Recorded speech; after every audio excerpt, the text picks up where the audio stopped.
फर्क नहीं पड़ता, लेकिन मैं इतना मानता हूं कि ये जो मॉक टेस्ट मैं आपके लिए बना रहा हूं या मेरी टीम बना रही है, तो ये मॉक टेस्ट आपके उस लेवल को जरूर मीट करेगा जो आप रियल में मॉक टेस्ट दोगे। और मैं ये मानता हूं कि अगर आपके इस मॉक टेस्ट में 130 135 मार्क्स आ रहे हैं तो आप वहां 140 प्लस करोगे ही करोगे। मुझे ऐसा लगता है कि आप 10-12 नंबर एवरेज मार्क्स वहां ज्यादा करने वाले हो यहां से।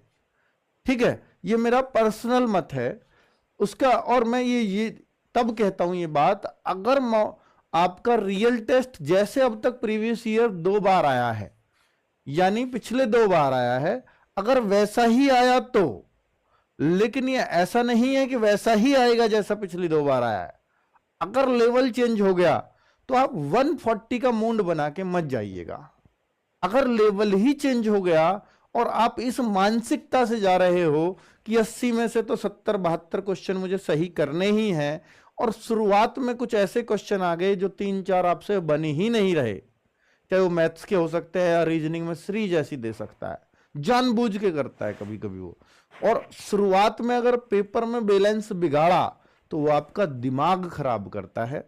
और मेरी बात याद रखना बच्चों कि अगर आपने पेपर के शुरुआत में अपना दिमाग खराब कर लिया तो आप कितने भी अच्छे क्यों ना तैयार हो इस टेस्ट के लिए, आप फेल ही होकर लौटेंगे। आप वो अच्छा स्कोर कर ही नहीं पाएंगे जितना आप कर सकते थे। तो फिर इसका क्या इलाज है? इसका सिर्फ एक ही इलाज है कि भाई अगर आपको शुरुआत में पेपर ऐसा लगता है कि शुरू के 3 से 4 क्वेश्चन जो आपसे बन ही नहीं रहे हैं, तो आपको एक ही बात सोचनी है कि ये वो 3-4 क्वेश्चन होंगे जो इस पूरे पेपर में मुश्किल आए होंगे। मेरे पेपर में शुरुआत में आ गए, और ये अगर मेरे लिए टफ है तो ये किसी के लिए भी टफ होंगे। कंपटीशन में सबसे अच्छा फायदा देखिए, अगर आप 10th और 12th के बोर्ड एग्जाम दे रहे हैं तो वहां तो ये है कि यार मेरे पिछले वाला 90% लाया था, मेरे 90 नहीं बनेंगे क्योंकि मेरे पेपर में मुश्किल सवाल आ रहे हैं। लेकिन कंपटीशन में कभी मुश्किल सवाल से मत घबराना, उसको सोचना कि अगर ये मुझसे नहीं बन रहा, मैंने इतनी तैयारी की थी, तो ये बनेगा किसी से भी नहीं। और जब ये किसी से भी नहीं बनेगा, या इसको बहुत चंद लोग बना रहे होंगे जिनसे कोई फर्क नहीं पड़ता, तो इसका मतलब है कि भाई साहब फिर मुझे घबराने की जरूरत नहीं है, क्योंकि ये मेरिट पे बिल्कुल भी असर नहीं डालेगा ये क्वेश्चन, इसका होना ना होना बराबर है। ठीक है, तो आप इस मानसिकता से उस पेपर में, उस एग्जाम में बैठा करो।